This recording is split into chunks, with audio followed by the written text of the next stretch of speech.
sure this is working. Okay, good. Thank you, Janet.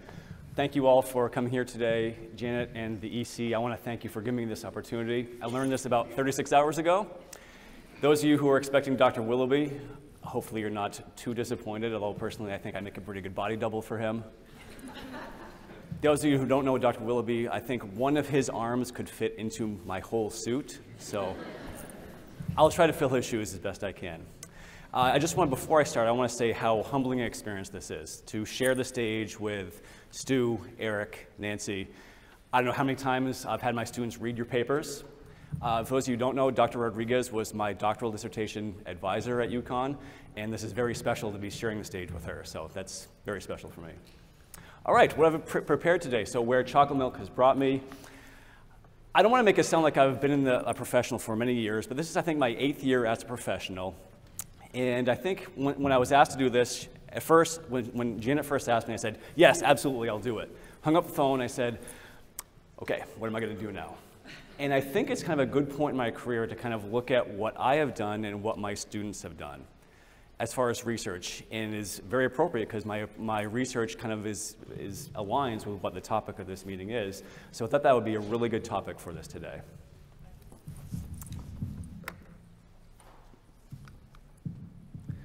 So rather than an outline, I'm giving you kind of a timeline of where I have gone in about 8 years since I became a professional. So the early years when I did the chocolate milk study that I did at UConn. And it was from that I gained my kind of professional interest in protein metabolism, post-exercise recovery that I wanted to continue. So when I became a newbie professional, I wanted to continue that research agenda and see where it would bring me. As I was learning more about exercise intervention, hearing some of the more professionals talk at these meetings, I became professionally interested in ketogenic diets, did some research with that. And then the past few years, I have kind of tailed back my own personal research a little bit and really focused more on developing my students, my graduate students specifically, who took an interest in what I was doing professionally and wanted to kind of progress their own interests with me mentoring them. So the last part will be me talking about my students, which I think is the most important part of this talk. All of you are probably familiar with this advertising campaign, the My After campaign. In the past about 8 years, I think everybody in this room is familiar with the popularity of chocolate milk as a post-exercise recovery. And there's a lot of sport celebrities that have made these ad campaigns to show how effective and simple chocolate milk can be as a post-exercise recovery option. And I just have to mention that one of my good friends who was just finishing up his doctoral program at UConn, who now works as a nutritional physiologist at the Usarium labs, whenever I see him at professional conferences and we're going to these talks and someone will bring up chocolate milk, I'm like, oh yeah, you're the chocolate milk guy. And he just kind of looks at me, he's like, you're going to hang your entire career on that study, aren't you? I'm like, hey, if it gets people interested in nutritional sciences, then why not? But yes, I am the chocolate milk guy. And I am proud to say that the study that I'm going to talk about briefly, the work that we did with chocolate milk, which of course wasn't the only research done in chocolate milk and sports performance, but I'm proud to say that a lot of the work that we provided backed this ad campaign.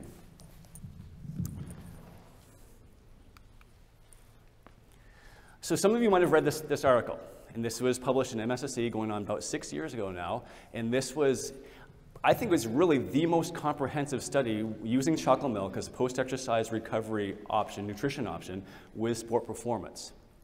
So just to give, I'm not going to go into explicit detail, but I think it's at this point it kind of serves to kind of remind people. There might be some new, especially new students who maybe haven't seen this research. The crux of it, we took healthy runners, had them do a 45-minute run, and then provided them with either low-fat chocolate milk or a carbohydrate-only beverage after the exercise, and then had them do a 3-hour recovery bout and looked at various recovery measures and then a subsequent exercise bout for performance. So what we found, so if we focus here up in the upper left, so of course what we found is that during post-exercise, providing high-quality protein in the form of chocolate milk increased skeletal muscle protein FSR, which, yes, of course it's going to do that. That would have kind of sucked if we had shown that it did not do anything to FSR if we were providing protein. So that was good. But what was I was really impressed with, and I think we're one of the only studies to show this, was the anti-proteolytic effect that chocolate milk serves post-exercise. And this is kind of the data that we have over here. So these proteolytic molecules that we found, looked at the activity. So the proteasome caspase 3 enzyme, the FOXO3A transcription factor, were all significantly suppressed post-exercise with chocolate milk versus the carbohydrate-only beverage. And as I said, I think we're one of the only studies to show the anti-proteolytic benefits of chocolate milk during recovery from an exercise bout. Of course, we also showed with our subsequent exercise bout, as far as our performance measure, 23% greater time to exhaustion after drinking milk compared to carbohydrate only, and it replenished glycogen just as well as the carbohydrate beverage. There are a lot of other studies that have shown similar, but as I said, with all the signaling, especially the proteolytic signaling molecules, this is one of the most comprehensive measures or studies to show the benefit. And I mean, Stu has already talked about evidence-based science that we need to show why, yes, chocolate milk can work. It's not, of course, I'm not saying it's the only option, but it is good to have this empirical evidence to show why chocolate milk nutritionally will support an athlete's endeavors, especially during recovery. So once I finished my doctoral degree, breaking out into the world as a newbie professional, I wanted to take some of these skills that I learned and my natural curiosity in protein metabolism and apply it into my own research agenda. And in my dissertation, I think I mentioned what I wanted to do with future research, and I have had an interest in high-intensity interval training and an aging population. So I want to start with why I wanted to focus a little bit, at least, on an aging population. And Stu already talked about this a little bit in his talk. We know about what happens, especially after age 50. Sarcopenia. You lose muscle mass. Type 2 fibers, type 1 fibers. Muscle mass drops, bone loss increases. We also know, which he mentioned, that elders have a blunted sensitivity to dietary protein, which means they need more and more dietary protein to have a similar effect to their younger counterparts.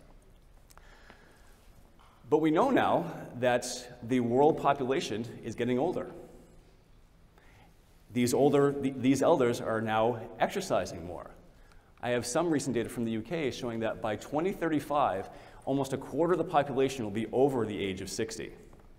In addition to that, a third of those elders over 65 are indicating they want to exercise more. So not only is our population getting older, they are exercising more. And these elders, they want to do exercise that's fun and interesting and not boring. That's where HIIT comes in. So if you do a simple PubMed search in HIIT training, you'll see it everywhere, and as far as health measures. So high-intensity interval training, resting blood pressure, improves heart rate reserve, cardiac function. HIIT training improves aerobic fitness, cardiac function. Insulin sensitivity, it's a hit. I mean, Marty Gabala is the godfather of HIIT research. HIIT training improves muscle power. It is everywhere. So we have a combination of our aging population, which is getting older, who are exercising more, and are probably going to be engaging in HIIT training, this high-intensity interval training. So I kind of looked at that and say, well, I know that these individuals are less sensitive to dietary protein. If they're going to do HIIT, which is a large stimulus, are their dietary protein requirements going to be altered by that alone, especially post-exercise? So that was where I kind of came up with one of the studies that I did that I'm going to go through with you right now. So I looked at two different kind of cohorts. So a young adult, so less than age 30, so 18 to 30, right in the college age realm, and then older adults, 50 to 75. They were actively exercising, but they were naive to HIIT training, so chronic training. Some of them might have done, we asked them, we interviewed them, and they said, yeah, I've done one kind of high-intensity training session, but never done it regularly. So they were naive to the training.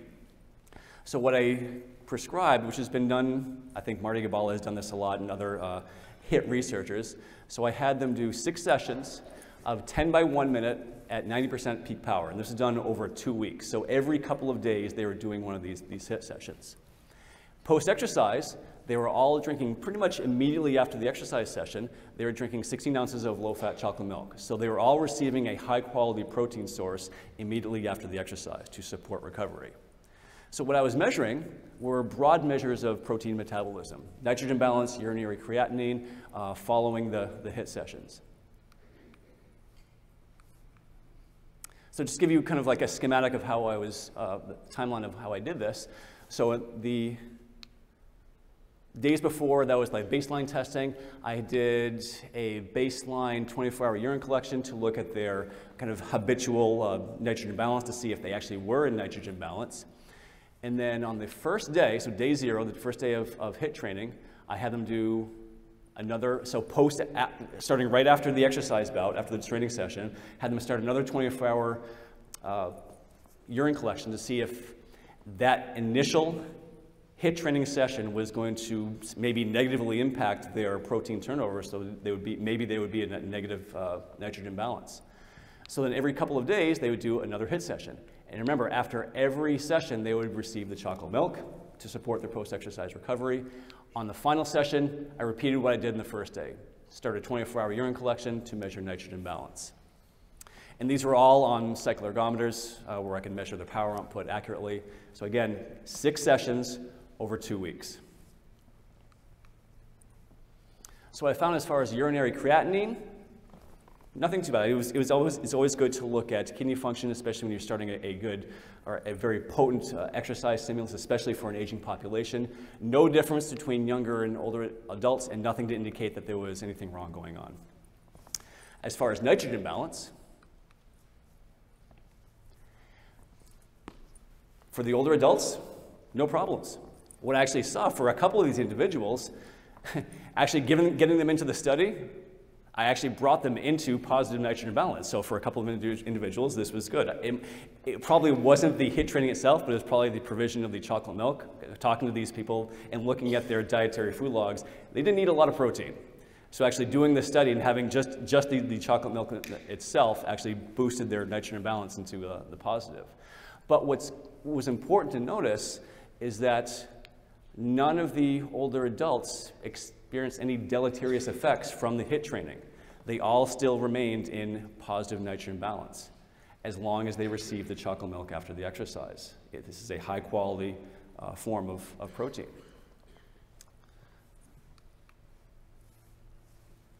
So again, the take home, as long as older adults are provided with high quality protein, HIIT training is a viable form of exercise that these elder adults, 50 and above, can engage in, which is important to know. And it was good to know that, at least for this study, and this is just, again, this is just one study, but it's good to know that the sensitivity to protein, their naivete to the exercise wasn't negatively affected by introducing them to this. So there's a lot more to be done with this. I think this is a fairly hot topic to continue research with this in this environment, but hopefully this kind of will spark some interest in maybe some people in this room to continue what I've done with this study. So after that, it was probably maybe a year and a half into me being a professional. I think it was maybe at the 2011 fall New England NEACSM meeting, and Dr. Volek, Jeff Volek, so one of the premier researchers in ketogenic diets, was speaking about the utility of a ketogenic diet in both clinical populations and an athletic population. And if any of you have done your own research about either with Dr. Volek or ketogenic diets, it is high utility in clinical populations, especially metabolic syndrome, diabetes. A lot of the metabolic syndrome symptomology can be reversed by the application of a true ketogenic meal plan. He also was talking about the utility of this kind of diet with athletic populations, specifically endurance athletes. And there's quite a bit of research that shows the benefit of a ketogenic meal plan to benefit endurance athletes, either to maintain their performance or actually on the individual level to actually increase their performance. And I distinctly remember that the room was packed. I mean, Dr. Volek is a great speaker, and he knows how to kind of get the interest of a crowd. The rotunda in Providence was packed, and someone in the back raised his hand and said, Dr. Volek, I'm a strength coach. I work with strength athletes. You've talked a lot about the benefit of this diet with endurance athletes. What could this type of diet do for my athletes? And I'm paraphrasing here, but Dr. Volek just said, you know what? Great question. I can't really say anything because no one's really done much research on that. And something I don't personally follow a ketogenic meal plan, but professionally and scientifically, I am fascinated by it, especially initially by its utility with a clinical population, and then progressing on to an athletic population. As soon as he said that no one's really done any research with for these strength athletes, to where if someone who's relying on explosive power to perform their activity, whether or not they could benefit from a ketogenic diet. As soon as he said that there was a dearth of research, I just kind of looked at my colleague to the left of me and I said, I got to do this. So these ideas started running in my head as far as how to construct this. And then, because it's a ketogenic diet, I really had to think about how much butter am I going to end up feeding these athletes to make it truly ketogenic, and olive oil and whatnot. But I really became scientifically just kind of obsessed or fascinated with a ketogenic diet applying to strength athletes or athletes who rely on very intense exercise. So that brought me to my next research agenda. So I was looking at young adults, active, healthy, their habitual diet. So I didn't want anybody habituated to a low carbohydrate or ketogenic diet. So at least 45% of their calories had to come from carbohydrate. And then I prescribed a low carbohydrate meal plan. I can't call it ketogenic because I did not measure blood or urine ketones, so I'm just calling it low carbohydrate. 10% of the calories are carbohydrates. I fed them 2 grams per kg of protein because after looking at their food logs, that was the average amount of protein that they were eating, so I wanted to give them a habitual amount of protein. And about 70% of their calories were from fat. And keep in mind that a ketogenic meal plan can be as high as 90% from fat. But this still falls into the realm of probably ketogenic. I can't classify it because, as I said, I didn't measure ketones. But this is what I prescribed. And a lot of you probably know, if any of you have done any research of your own research about ketogenic diets, you don't adapt overnight. You don't adapt over a week. It's going to take a bare minimum of 2 weeks on the individual level, more like 3 to 4 weeks, preferably 4 to 6 weeks. So I had them adapt for 28 days, so up to 4 weeks based on Dr. Volek's research. And what I was looking at was peak power, kind of like Wingate type tests. So I had them on the ergometer doing 6-second sprints. So it was kind of like a HIIT session. So they're sprinting as fast as they could, or as hard as they could, for 6 seconds, 10 times, measuring the peak power during those, from first all the way down to the 10th sprint. I also had them on the dynamometer, looking at peak flexion and extension at the knee joint. And I took 3 measurements. Baseline.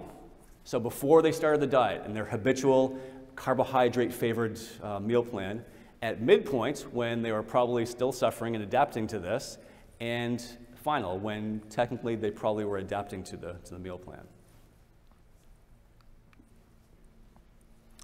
I apologize that I don't have any actual graphs or charts to show you, and I just wanted to kind of go off topic a little bit. Just because I hold a PhD doesn't make me immune to stupidity. At that time, I was storing all of my data on a flash drive that suffered a catastrophic failure, and that was it. So as I was building this PowerPoint in my office the other night, I had my poster that I had to dig out with my data on this. I had stretched out on my office desk and was just basically getting the summary of that.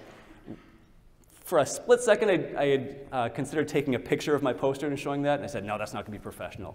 So I can at least describe the data to you. So let be a lesson to all you kids out there, back up your data. I have since learned. So I can summarize what we found.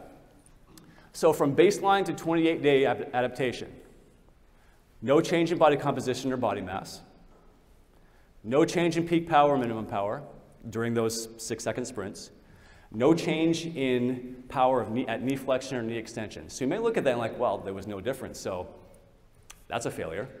But the way I look at it, and hopefully you can look at this, is they were able to maintain performance from baseline to 28 days with a significant change in the way that they're eating.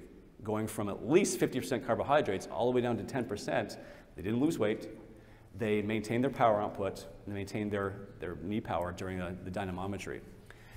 And I think this is very interesting because I think the kind of overwhelming assumption is that strength athletes or athletes who rely on explosive movements will not do well in a ketogenic meal plan. They need their carbohydrates to support anaerobic glycolysis. That's probably true, but as Dr. Phillips has said, and which I agree with, we need to provide evidence-based research. That may be true. That assumption may be true. Okay, if that's true, then let's show some data that we can concretely say that. From this one study, and this is just one study, there's not much you can really take away from one study, but we showed, at least in my population, in these specific parameters, a low carbohydrate meal plan did not disrupt performance, which I think is really important. And the question a lot of people will ask me is like, because they ask me about the adaptation, about how as you're physiologically and metabolically adapting to more fat, less carbohydrates, you're going to kind of feel pretty terrible. For most people, there's an adaptation period where you're used to using carbohydrates and all of a sudden you don't really have any anymore. And you're going to adapt to use fat as a fuel source better. So there's going to be this swoon over the first couple weeks, and then you can rebound. And people will say, well, why would you want to do that anyway? Why would an athlete risk those 2 weeks of just feeling terrible? It's like, well, that's a good point. But sometimes there's a medical necessity to eat ketogenically. So sometimes these athletes have no choice. And for that reason, this is why this research needs to be done, to show whether it can work or it can't work. This is just one study. It happened to show that there was a benefit. And hopefully this can spark some interest into some young researchers out there to kind of continue this and kind of create their own research idea with ketogenic eating and strength athletes, because I think this is a good start on that. I think this is a hot topic that a lot of people should jump on in the realm of sport nutrition.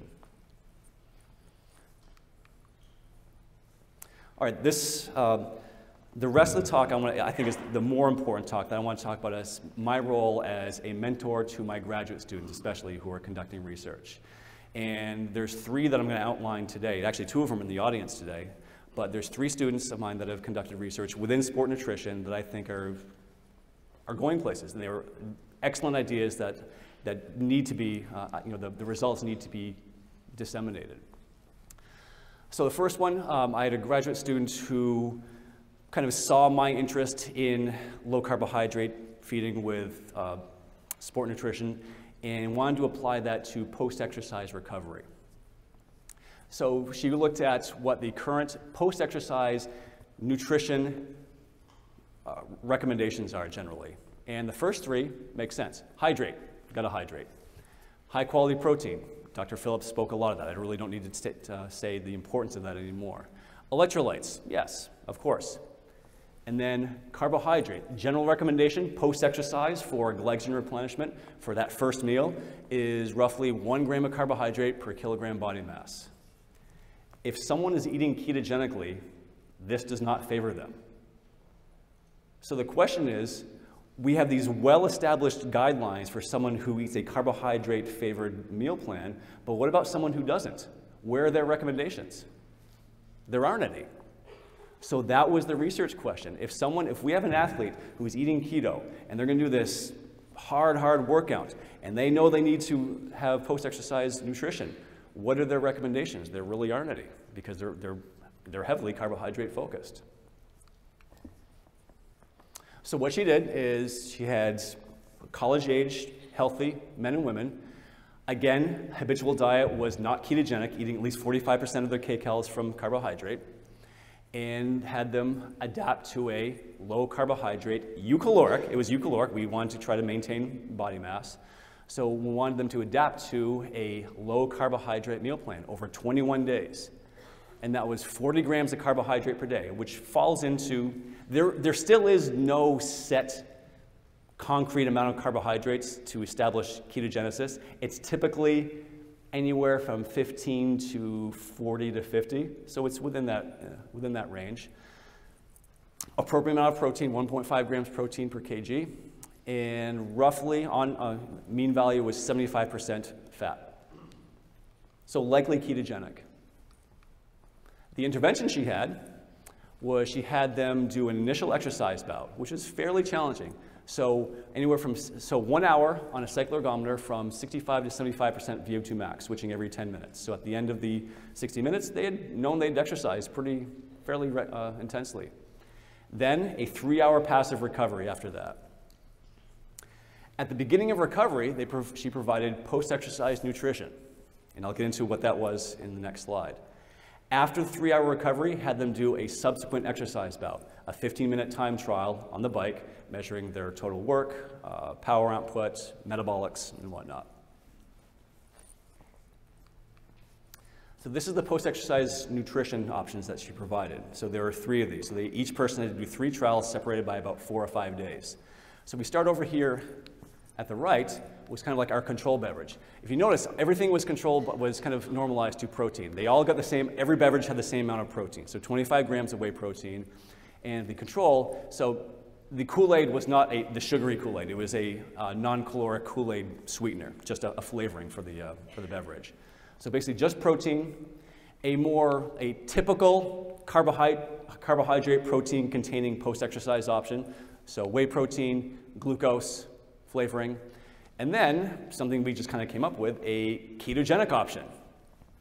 25 grams of whey, a very small amount of carbohydrate, and 20 grams of olive oil.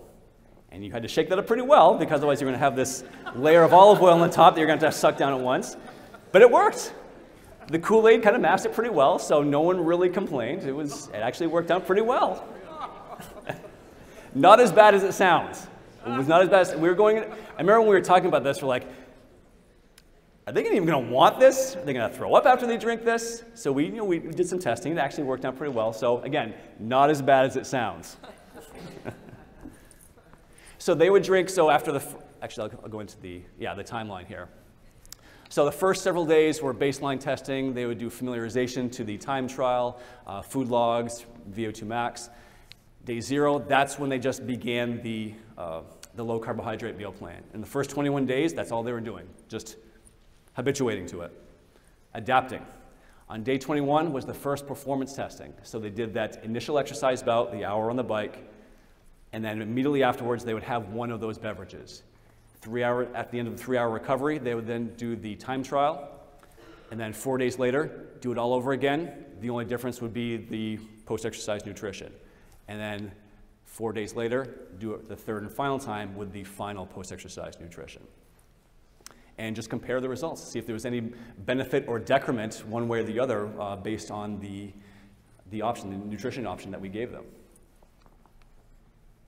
So what she found, I want to focus more on the performance measures up here. So total work and power output. So this is kind of like the control beverage, like protein, only containing protein, the carbohydrate and protein, and then the fat-laden option. So you can see between total work and power output during the 15-minute time trial, no significant difference. Meaning that these athletes, or these participants who had adapted to a low carbohydrate meal plan, regardless of which nutrition option they were given, so just protein, a ketogenic option, or the carbohydrate protein option, they all performed equally. What was interesting was this. We designed carefully and accurately these meal plans to be eucaloric, so they would not lose weight. Every single subject in this study significantly lost body mass. It was a significant difference. Even though, and this is the only study that I've done a lot of studies where we designed the meal plan to be eucaloric, and yeah, it's fine, no problems. They all maintain body mass. But in this one, they lost body mass. So just keep that in mind. But also, just to reiterate, no significant difference in the performance measures, regardless of the nutrition option that they got. So there's no advantage. So the kind of takeaway was that these keto athletes, based on just this study, obviously there's a lot more to be done, especially with ketogenic eating and post-exercise recovery, but based on her study, keto athletes can choose a keto-based nutrition option or that traditional carbohydrate option to support subsequent exercise. But I want to talk about this for a second, the significant body mass decrease, which we were not expecting. It kind of threw us for a loop. So we started to do some research, and there is a little bit of empirical evidence that is starting to explain why that may happen. And I threw in a couple of questions here that I think really deserves a lot more attention as far as research. So those of you who are thinking of research ideas, keep this in mind, because I would love to see some of this elucidated. It seems, there was one review article that we saw about ketogenic meal plans in athletes, that apparently there's going to be a lot of gluconeogenesis occurring. Makes sense. You're taking away carbohydrates, so gluconeogenesis is really going to be elevated for someone who is adapted to keto. And that is going to really increase thermogenesis. So what you thought was going to be a eucaloric meal plan may not be, as far as traditional meal plans are constructed when you know you're going to give carbohydrates. So even though we thought they were, the participants were probably not in energy balance. We were probably unknowingly putting them in an energy deficit because of the unexpected elevated gluconeogenesis. Personally, I think this has really big implications as far as recommendations for designing meal plans. And I think the science behind that is kind of throwing a monkey wrench is kind of thrown into the science going into designing meal plans for someone who's eating ketogenically. Low carbohydrate, increasing gluconeogenesis, which is going to increase thermogenesis. You're going to have to increase the amount of kcals into this formula by how much? Don't know. That's what we don't know yet. And I think that's a really ripe area of research, especially as we see more and more athletes who are either out of medical necessity or out of personal choice eating more low carbohydrates and high fat.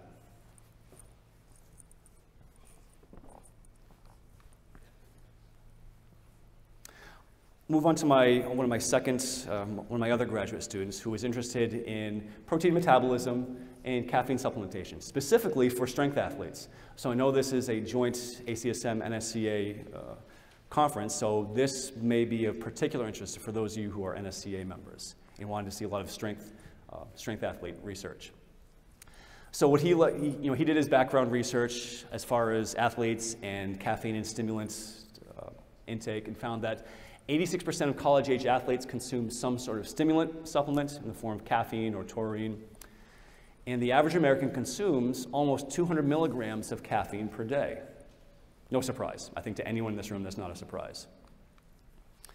What he also found, because he's interested in protein metabolism, he was interested in knowing that a lot of athletes are going to take a pre-workout. What's in that pre-workout? Caffeine or taurine or both. Is that habitual use of caffeine going to help their goals for hypertrophy, or is it going to hurt them because of these two possible effects of caffeine? So based on the literature review, we know that caffeine can increase intracellular cyclic AMP, which can be linked to promoting hypertrophic pathways.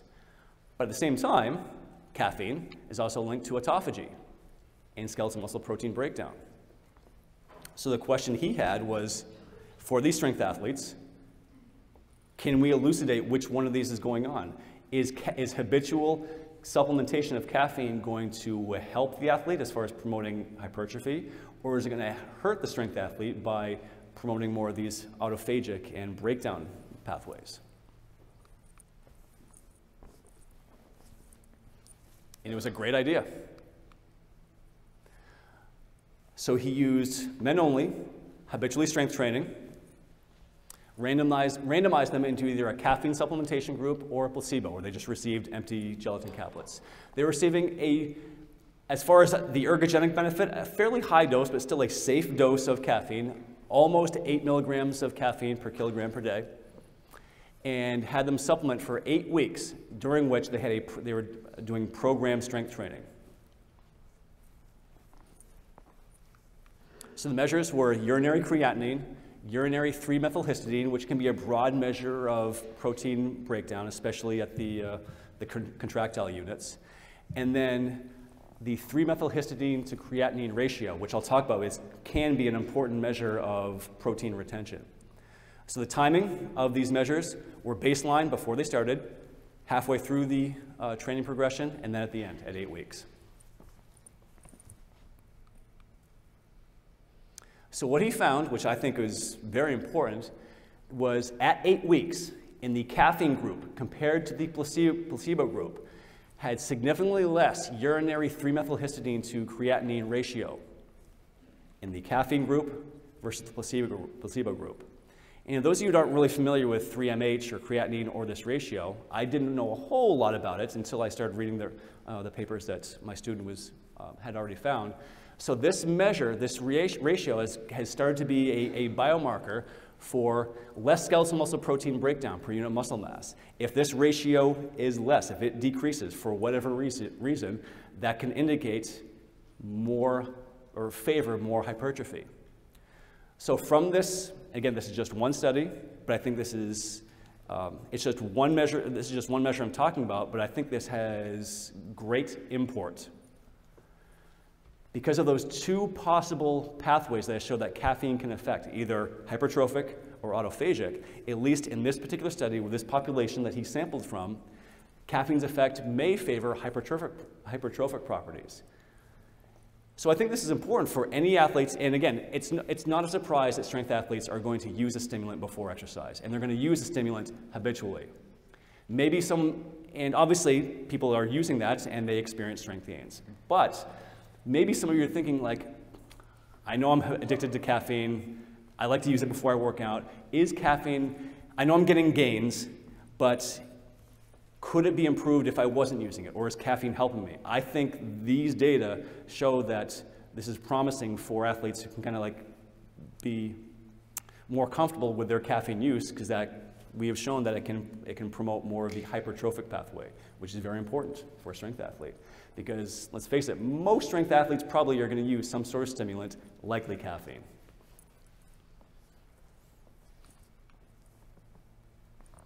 The last student I want to talk about now is, she's actually my current grad student who's literally, as we speak, back in the lab at Southern, collecting data right now for her thesis. And she's interested in post-exercise recovery, and especially substrate oxidation, fat oxidation, carbohydrate oxidation, during the recovery interval post-exercise. And she's also interested in nutrient timing. All of you have heard about nutrient timing. Dr. Phillips talked about it a little bit. I think someone asked a question or a couple of questions related to nutrient timing. And I always get a chuckle when whether I'm online, reading blogs or website or whatever, and how critical some people seem to think nutrient timing is, and that there's literally this stopwatch inside your body that as soon as you put down those barbells, it starts the stopwatch like, all right, you're on the clock. You got 30 minutes, you got to eat something, and if it's past that 30 minutes, if it's 30 minutes and 1 second, then how you should be so ashamed of yourself, you've just lost all your gains, and your body is pretty delicate and specific, but not quite that bad. So obviously nutrient timing is important, but I always laugh at how critical a lot of these people seem to think that nutrient timing is. So my student was interested in that too. Obviously, there's tons of research looking at various factors involved with nutrient timing.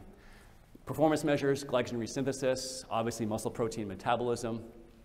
But what we notice is most of this research is conducted when the participant is in the post-absorptive state, so after an overnight fast.